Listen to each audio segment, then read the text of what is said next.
Assalamualaikum warahmatullahi wabarakatuh.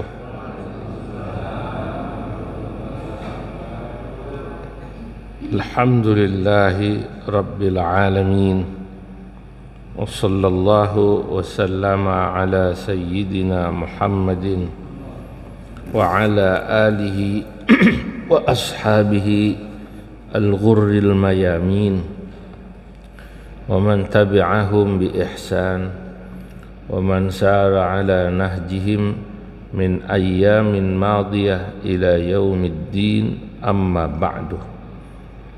Hadratal muhtaramin, para alim ulama, para masyayikh, bapak-bapak, ibu-ibu, insyaallah semuanya semoga dicatat dalam deretan ahli surganya Allah.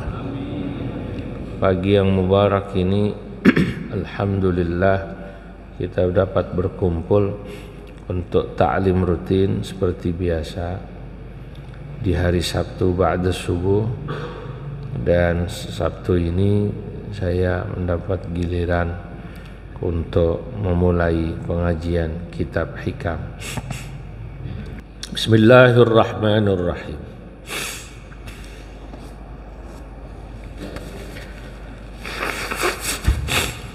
Qala al-musannif rahimahullahu ta'ala wa adama an-naf'a bihi wa bi barakati ulumihi, amin. In aradta, berkata Imam Ibnu Athaillah, in aradta, jika engkau menghendaki, ayyakuna laka izzun, bahwa dirimu memiliki kemuliaan. Kalau kamu mau hidup mulia,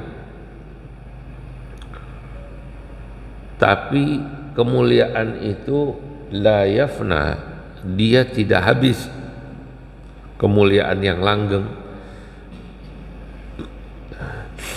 Nanti akan dibahas ukuran mulia itu apa. Orang mulia itu kan berarti kan dia dimuliakan, dihormati, gitu. Tapi penghormatan itu la yafna, yang tidak hilang, yang langgeng. Kalau pengen kamu dimuliakan dan memiliki kemuliaan yang langgeng, fala tasta'izzanna bi'izzin yafna, maka janganlah engkau mencari kemuliaan dengan kemuliaan yang tidak langgeng, dengan kemuliaan yang hilang atau habis, fana. Qultu, aku berkata, kata Imam Ibnu Ajibah, al-izzul ladzi la yafna, yang dimaksud dengan kemuliaan yang tidak fana, yang tidak hilang, yang tidak habis, huwal izzu billahi, adalah orang yang dia mulia sebab Allah. Dia mulianya sebab Allah, mengandalkan Allah, bukan sebab yang lain. Wal ghina bi ta'atillah, dan dia kaya, maksudnya dia merasa cukup, bi ta'atillah, sebab dia taat kepada Allah. Au bil qurbi, atau sebab dia dekat, mimman tahaqqaqa izzuhu billah, dengan orang yang nyata-nyata orang itu mulia sebab Allah.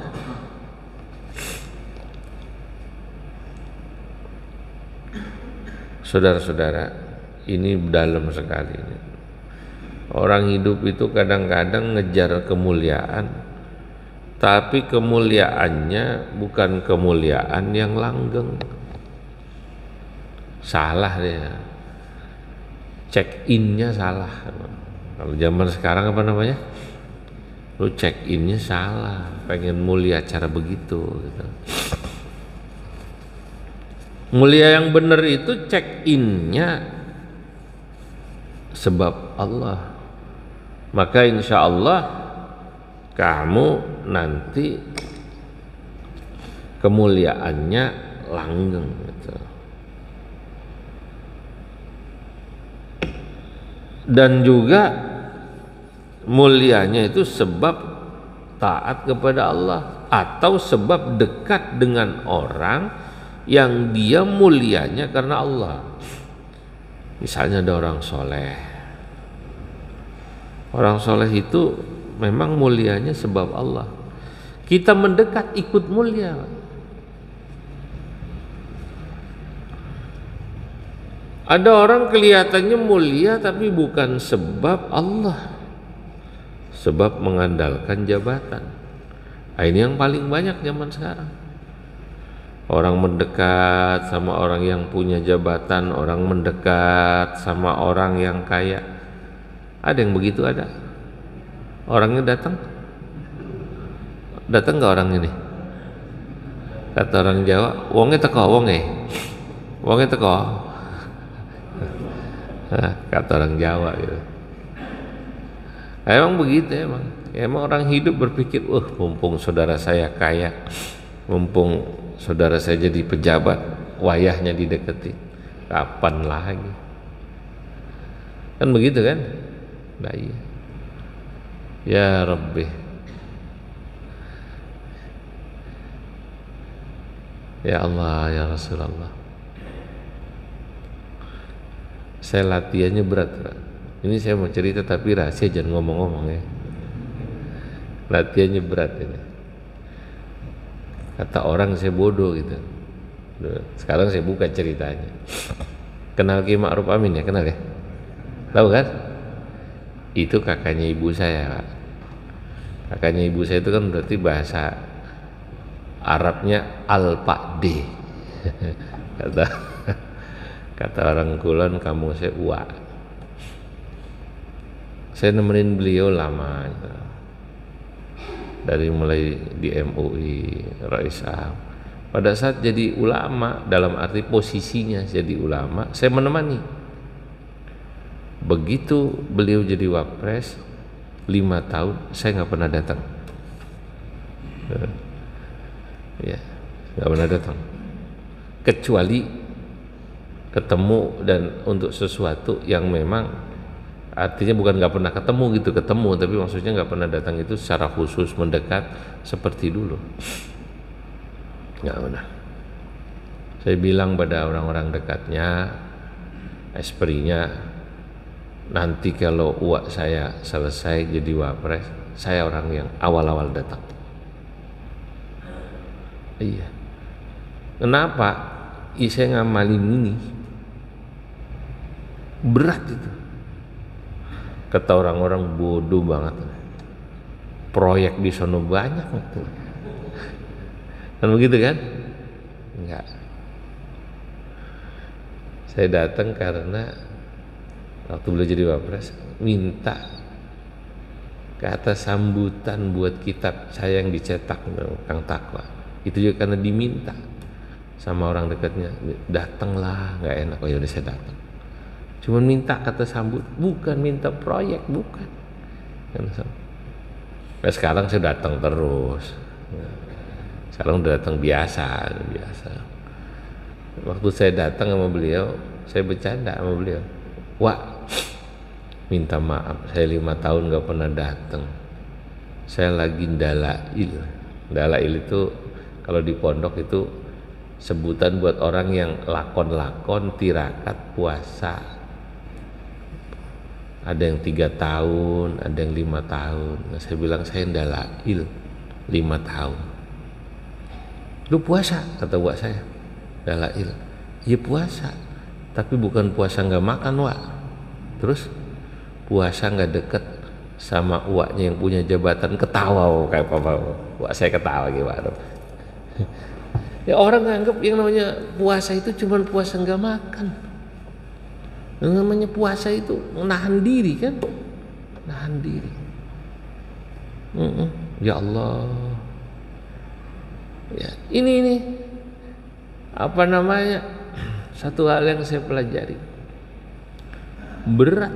Kata orang-orang bodoh, Waknya jadi itu Orang-orang aja ke sono ngedeket, jadi ini, punya itu. Ya, itu namanya orang yang berharap mulia, tapi kemuliaannya fana. Bi'izzin yafna, kata Imam Ibnu Athaillah. Kalau dia pengen mulia yang kekal, ukurannya nanti orang hormat, Allah cinta. Itu loh, kemuliaan yang kekal itu adalah Allah senang sama dia, dia dimuliakan masyarakat. Nah, itu kemuliaan yang kekal. Kalau cuma diukurnya tadi karena dia bisa mendekat sama saudaranya yang kaya, sama saudaranya yang punya jabatan, sama temennya yang kebetulan lagi hebat, orang cuma bilang ya wajar aja. Orang dia sekarang punya mobil, rumahnya 2, bininya 1 tetep bu ya. Ini nyaut aja lebih tua. Laki-laki mau begitu emang. Mobilnya berapa? Ya banyak, ininya banyak, itunya banyak. Ya wajar aja. Tapi orang tidak hormat banget ya.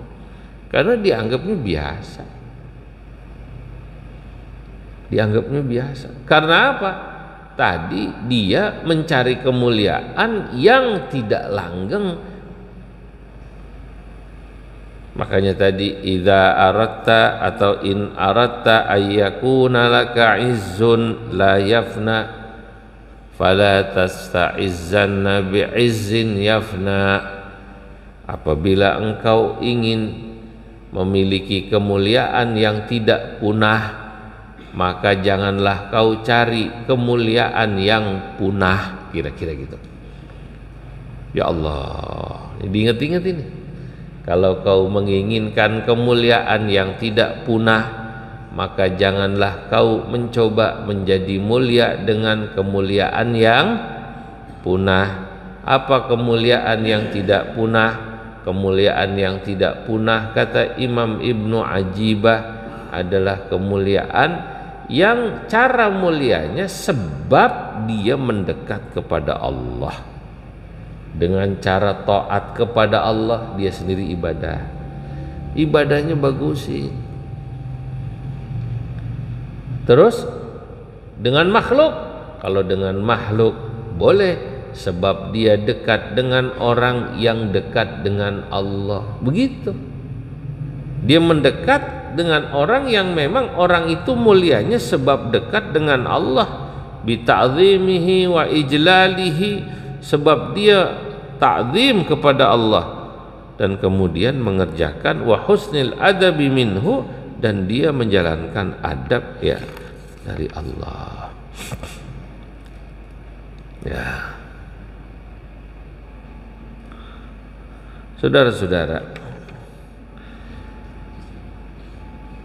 dan juga wabidzulli wal inkisari, dan kalau kau ingin mulia dengan cara juga merendah kepada Allah, jangan merendah kepada makhluk. Ada orang yang delosor, kata orang Jawa apa namanya? Delosor. Bahasa Betawinya betul. Delosor juga sama. Hah? Delosor bahasa Betawi, bahasa Jawa sih. Betawi delosor juga. Ya nggak ngasor, delosor. Kalau dia ngasor, delosor kepada makhluk, ya mulia tapi cuma sebentar. Apalagi yang didelosorin, yang diangasorin orang-orang yang punya jabatan. Nah, makanya berkata seorang penyair Arab, tadallal liman tahwa litaksiba izzatan, fakam izzatin qad nalahal mar'u bidzulli, idza kana man tahwa azizan wa lam takun Dhalilan lahu faqris salama alal wasli. Tadallal, merendahlah engkau, mengasorlah engkau, delosorlah engkau, liman tahwa litaksiba izzatan, pada siapa makhluk yang kau menginginkannya, litaksiba izzatan, ya, atau kepada siapa yang kau kehendaki, bisa Allah bisa makhluk. Kalau kau delosor, merendah kepada Allah ataupun makhluk supaya kau mulia, ya memang begitu kata seorang penyair, fakam izzatin qad nalahal mar'u bidzulli, karena memang kemuliaan itu caranya dengan merendahkan diri. Nah, ini satu pelajaran. Orang yang mulia itu orang yang merendah.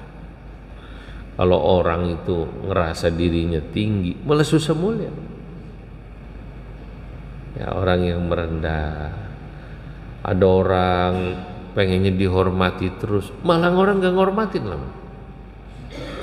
Kalau nggak dipanggil Pak Haji nggak nengok. Ada yang begitu, ada. Kalau nggak dipanggil Pak Haji nggak apa namanya, nggak nengok. Gua hajinya susah, antrinya 20 tahun dong. Nggak nengok dia gitu. Allahu Akbar. Nah, ada orang yang begitu, tapi ada orang yang masya Allah tadallul, ya, merendah. Orang kayak gitu malah mulia. Nggak geeran, nggak merasa tinggi, nggak angkuh. Nah, saudara-saudara, inilah wa sami'tu syekhana radhiyallahu anhu yaqulu. Ini saya kadang bacanya saya percepat ya supaya dapat banyak. Ini kitab tebel banget ya. Dan aku mendengar guru kami berkata, kata guruku, qala Syekh Abdul Hasan Asyadzili, berkata Syekh Abdul Hasan Asyadzili radhiyallahu anhu, wallahi demi Allah ma ra'aitul izza illa fi dzulli, demi Allah aku tidaklah melihat bahwa orang itu mulia kecuali karena dia merendah, andap asor, delosor. Wa qala syaikhu syaikhina maulaya al-arabi wa ana aqulu wallahi ma ra'aitu dhulla illa fil faqri.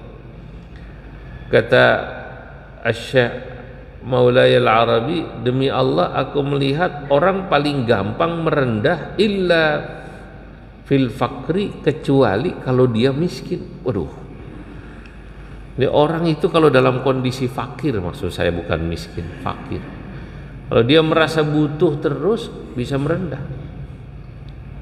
Betul sih. Coba lihat dalam hidup. Orang bisa merendah kepada sesamanya karena dia butuh pada orang itu. Ya. Apakah butuh uangnya? Bahkan ada yang butuh dukungannya. Calon-calon itu Pak, calon apa namanya? Calon-calon legislatif, calon-calon bupati, calon-calon gubernur, calon-calon presiden. Kalau belum jadi mah, ayo dah. Sehari berapa titik dia datangin itu? Sehari ada tuh katanya kemarin yang pada nyalon-nyalon itu cerita, sehari dari subuh sampai malam bisa 20-30 titik. Saking butuhnya dia merendah ke sono kemari. Butuh apa coba? Dukungan. Dia nggak butuh duit, dia butuh dukungan supaya dicoblos. Datang ke masjid. Kalau bisa tuh sholat subuh bisa di 2 masjid, belum masuk waktu dia minta udah adzan dulu kata dia. Kalau boleh kata gitu. Saking pengen bisa ke sono kemari. Iya bener juga, iya bener. Orang bisa merendah begitu tuh, datang losor. Saking butuhnya itu. Dia nggak butuh duit, dia orang kaya. Butuh apa namanya? dukungan. Nah, makanya orang kalau lagi butuh dia bisa apa namanya? Adzul, tadzallal, merendah itu. Masya Allah. Jadi yani anna syekha fassara adzulla bil faqri. Lah, tentu yang diajarkan di sini bukan kita disuruh kemudian merendah model begitu, bukan. Yang sesungguhnya kita disuruh merendah itu kalau kita butuh kepada Allah Subhanahu wa ta'ala. Apakah kita nggak boleh butuh kepada makhluk? Ya normalnya makhluk boleh butuh, tapi nggak boleh dia merendah kepada makhluk seperti dia merendah kepada Allah Subhanahu wa ta'ala. Tidak boleh dia butuh kepada makhluk kayak segala-galanya. Ya biasa aja. Namanya istri butuh suami, suami juga butuh istri.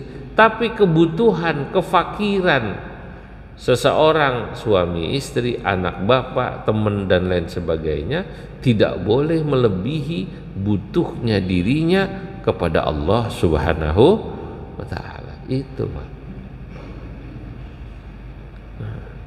Nah, yang terjadi ini kadang-kadang enggak ya. Orang itu karena sering butuh kepada makhluk biasanya lupa sama Allah. Benar. Saya ulangi, biasanya orang karena sering butuh sama makhluk lupa sama apa namanya? Allah.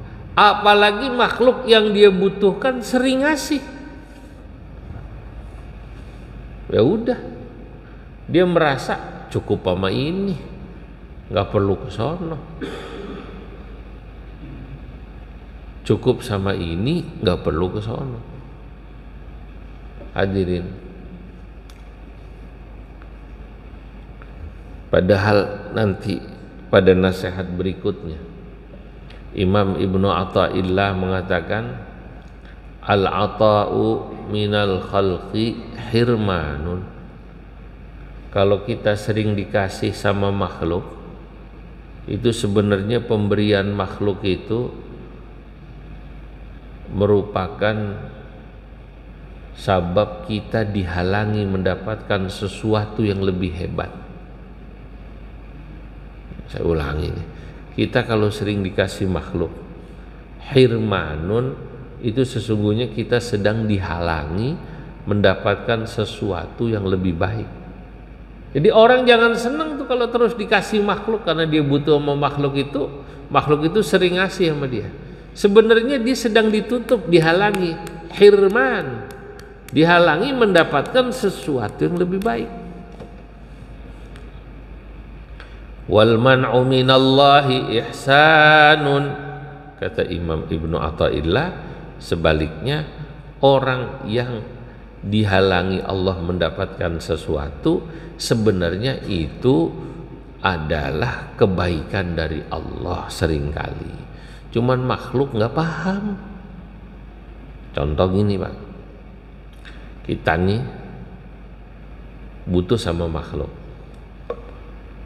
Misalnya ada temennya, ada temen dia sering ngasih proyek, kita deketin terus kan, betul nggak kira-kira? Iya, kita deketin terus, dikasih terus kita butuh sama dia. Seneng nggak kira-kira kita dikasih proyek sama teman gitu? Seneng nggak? Manusia seneng nggak? Baik, itu satu. Kita butuh sama seseorang karena orang itu di kantor berpengaruh ngasih jabatan. Kita butuh sama dia mendekat, dikasih jabatan. Senang apa enggak kira-kira?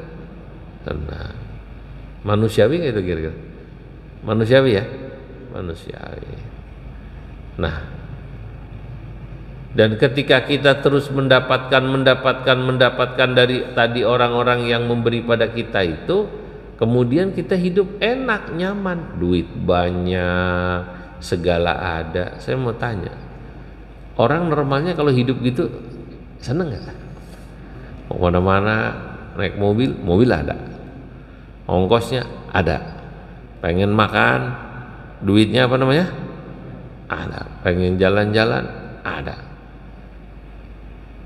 Nah, hati-hati, kata Imam Ibnu Athaillah. Ini lanjutan dari nasihat tadi. Ya, kalau kau hidup seperti itu, jangan lihat lahiriahnya enak. Lihatlah sisi lain daripada lahiriah itu. Lah, ngaji tasawuf ini, Bapak Ibu, ini sebenarnya kita sedang diingatkan dalam hidup ini ada sesuatu yang seringkali tidak tertangkap oleh mata batin kita, karena kita selalu mengukur sesuatu dengan mata lahir, dengan lahiriah itu.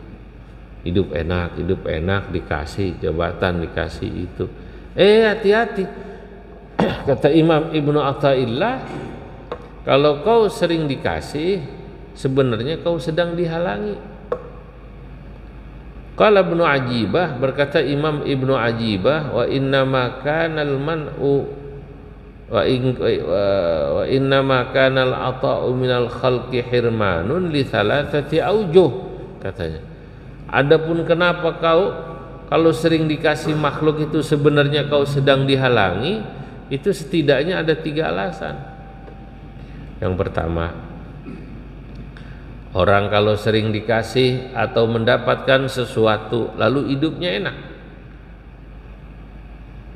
Orang kalau hidupnya enak, syahwatnya terpenuhi, gembira apa tidak? Gembira. Nah, orang yang syahwat atau syahwat itu artinya keinginan. Cuman ada syahwat biologis, ada syahwat yang lain. Kalau makan itu syahwat biologis. Kalau campur itu syahwat biologis. Jalan-jalan gembira itu bukan syahwat biologis, tapi syahwat apa namanya? Psikologis. Orang yang secara psikologis pengen gembira. Kalau lapar makan itu syahwat biologis, fisik. Jalan-jalan itu namanya syahwat psikologis. Mohon maaf, ibu-ibu beli tas, beli baju yang banyak model. Saya mau tanya Pak, biasanya bajunya bapak-bapak sama ibu-ibu banyakan mana sebenarnya?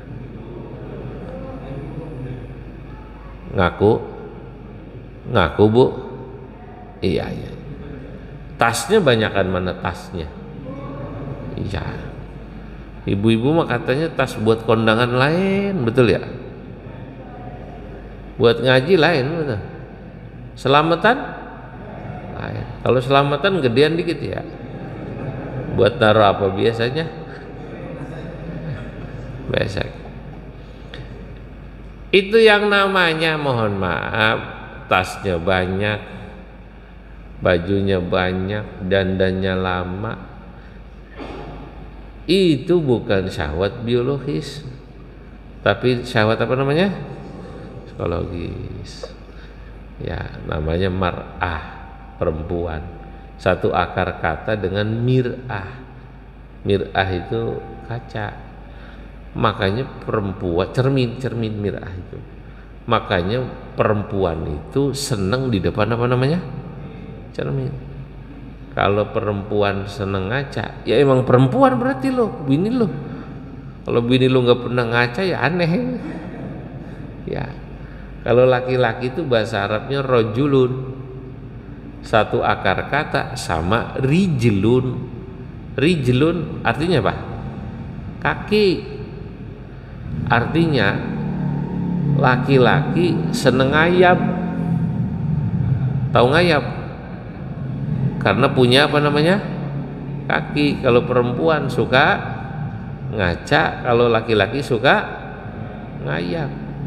Kalau suami ibu, anak ibu, laki-laki suka keluar, ya emang laki-laki dia main keluar sama temennya, begitu kan? Anak laki begitu, kalau anak perempuan ngaca. Kalau anak laki apa namanya? Ngayap, main bola, apa gunung, sono naik gunung, ada yang begitu nggak laki-laki? Iya. Ibu-ibu punya suami ngayap mulu, jarang pulang. Nongkrong di kantor RW, dia ngobrol sama temennya, ngaji kesono kemari nggak pulang-pulang. Kalau positif nggak apa-apa bu, ngayal. Ya asal jangan kawin lagi. Ya yang positif ya biarinlah, kumpul sama temennya. Nah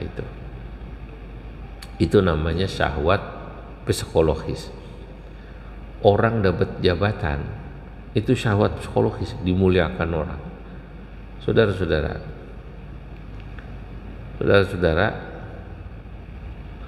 nah sampai mana tadi? Saya udah ngantuk ini ngaji. Iya, orang kalau udah seneng begitu, uang banyak, jabatan banyak, apa-apa keturutan, itu penyakit. Itu kau bisa dihalangi mendapatkan sesuatu. Apa penyakitnya? Hatimu bisa keras, qasawatul qalb. Orang yang hidupnya enak Pak, sama orang yang hidupnya kurang enak, keturutan, itu lebih gampang dinasehatin orang yang susah. Umumnya begitu. Orang kaya dinasehatin susah, atau mendapatkan nasihat susah.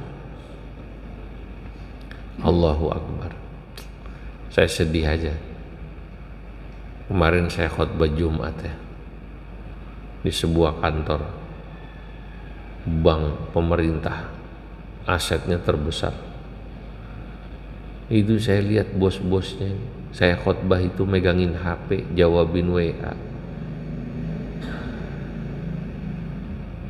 Saya lihat ya. Kalau anak kecil saya lempar loh, anak kecil udah tua masa dipermalukan. Padahal khutbah Jumat itu tujuannya supaya udah nggak. Coba orang susah, kalau ada khutbah main HP nggak dia? Jarang. Nggak punya HP, pasti didengerin. Ya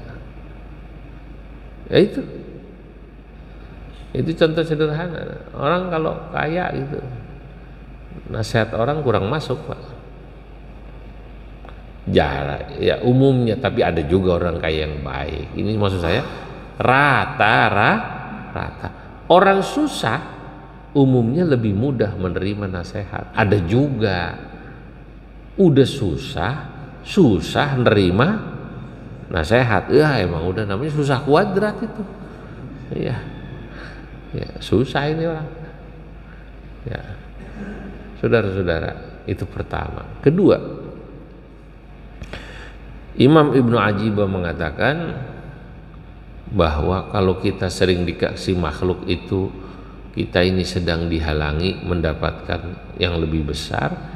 Ya, karena biasanya orang yang kenikmatannya udah terlalu banyak di dunia, di akhirat kurang dapatnya. Allahu Akbar.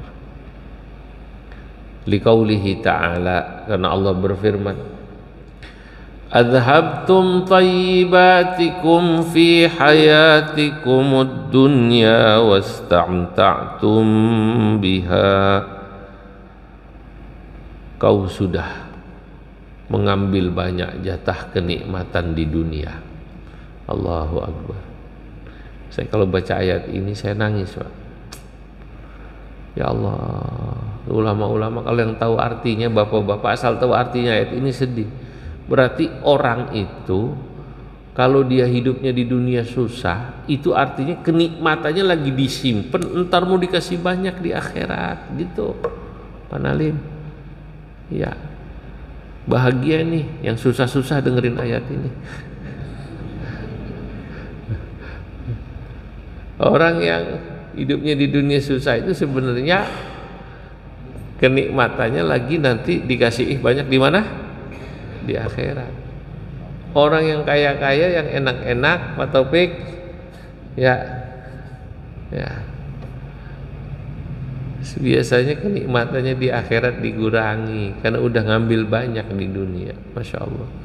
Karena ayat ini kalau yang tahu nangis Pak orang, ya Allah. Ya, Ya, tapi ayat ini berlaku bagi orang kaya yang kekayaannya tidak digunakan buat ibadah.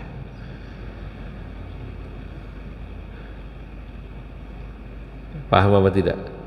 Tapi kalau orang kaya yang kekayaannya digunakan buat ibadah, semoga insya Allah rumahnya, mobilnya, hartanya membuat dia juga di akhirat tetap dapat kenikmatan. Amin. Ayat ini berlaku buat orang fakir yang di dunia ibadahnya rajin. Di dunia dia ibadahnya rajin lalu sabar, nanti Allah akan tunaikan kenikmatan yang banyak di akhirat. Tapi tidak berlaku bagi orang fakir, orang susah yang di dunianya susah ibadah. Dia udah susah ibadah, di akhiratnya susah lagi. Itu namanya susah kuadrat. Murakkab, susah murakkab kata santri. Nah, ini. Itu kedua. Ketiga, orang itu kenapa kalau dia dihalangi mendapatkan nikmat, kenapa dia di dunia kalau sering dapat pemberian dari makhluk, sebenarnya dia sedang dihalangi dapat nikmat dari Allah Subhanahu wa ta'ala? Ya, itu karena orang kalau sering dikasih makhluk, biasanya dia menjadi tawanan orang yang mengasihinya, jadi hambanya. Orang kalau sering dikasih, Pak, dibantu, nggak enak dia bela mulu tuh orang yang ngasih. Ya, apalagi orang yang ngasihnya yang nggak paham. Kalau kata orang Betawi, dia mau gue bisa kilanin, gue bisa apa namanya, gue ukur, gue kasih aja terus dia pasti nurut sama gue. Nurut, suruh nyebur got aja nurut. Ya Allah, apa namanya, masuk gorong-gorong nurut, dia butuh. Masuk, siap bos. Ya kotor, namanya dia butuh. Lah, orang yang menjadi tawanan orang itu nggak enak, itu loh maksudnya. Makanya dia sebenarnya dia dikasih, tapi dia dihalangi kemerdekaan hidupnya. Namanya tawanan kan nggak merdeka. Yang paling merdeka itu ya orang yang tidak merasa jadi tawanan, merdeka hidup. Nggak pusing, mau apa. Ya tapi emang kudu siap tadi. Hidup mungkin dianggapnya nggak nyaman, emang begitu, pilihan. Orang yang kelihatannya enak, ada orang begitu. Kita lihat kelihatannya enak, kelihatannya kata kita, rumahnya bagus, mobilnya bagus. Kadang-kadang ditelepon jam berapa aja kudu ngangkat. Jam 2 ditelepon, siap bos. Datang lu, siap bos, berangkat. Kenapa? Karena yang nelpon ngasih. Kira-kira gitu. Kalau yang nelpon nggak ngasih, berangkat nggak dia? Lu ngapain sih lu malam-malam telepon lu? Lu kurang kerjaan. Kan begitu kan? Ditelepon jam 12, marah. Tapi kalau yang nelpon jam 1, jam 12 itu emang ngasih duit mulu sama dia, ngasih jabatan, bangun nggak kira-kira? Suruh berangkat nggak? Siap bos. Nah itu nggak merdeka. Masya Allah. Milih mana kira-kira Bapak? Milih susah, bebas apa kayak gitu tadi? Ayo Bapak Ibu, Bu, pengen suaminya kayak tadi tuh jam 12 ditelepon berangkat. Ya, bininya udah siap-siap dandan ditinggal. Apa milih lakinya bebas di rumah terus, kapan ibu butuh dia ada, cuman susah hidupnya. Milih mana Bu? Gak enak semua.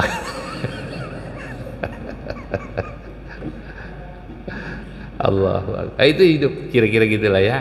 Ini nasihat kita. Jadi kalau pengen mulia, jangan berharap mulia, kemuliaan yang punah, tapi carilah kemuliaan yang tidak punah. Kemuliaan yang tidak punah dari mana? Kemuliaan yang tidak punah datangnya dari Allah. Hadirin ma'asyiral muslimin, sampai sini dulu saya rasa, moga-moga manfaat. Bismillahirrahmanirrahim. Allahumma salli sallim ala sayyidina Muhammad fil awwalin wal akhirin. Barik wa radiyallahu tabaraka ta'ala an sadatina ashabi rasul ajma'in. Allahumma anfa'na bima 'allamtana wa 'allimna ma yanfa'una wa zidna ilman wa yaqina. Allahumma arzuqna al-ikhlas wal istiqamah wa hubballah wa hubba man nahabba warzuqna ar-ridha wal qana'ah wa zuhda kull sifatin mahmudah wa na'udzu bika min adh-dhulli wa syirki wa kull sifatin madhmumah. Rabbana hab lana min azwajina wa dhurriyyatina qurrata a'yun waj'alna lil muttaqina imama. Rabbana hab lana min azwajina wa dhurriyyatina Rabbi habli minas salihin Rabbi habli min ladunka rahmatan innaka antal wahhab Rabbi ij'alni muqimas salah wa min dhurriyyati Rabbana taqabbal du'a. Allahumma ij'alna wa ahlana auladana min ahli al-ilmi wa ahli al-khair wa la taj'alna wa iyyahum min ahli syarri wad dhayr innaka ala kulli syai'in qadir. Allahumma sun wujuhana bil yasar ولا توهنا بالإقتار فنسترزق من طالب رزقك ونستعطف شرار خلقك ونشتغل بحمد من أعطانا ونبتلى بذم من منعنا وأنت من وراء ذلك كله أنت أهل العطاء والمنع وأنت أهل الرضا. ربنا آتنا في الدنيا حسنة في الآخرة حسنة قنا عذاب النار والحمد لله رب العالمين. Assalamualaikum warahmatullahi wabarakatuh.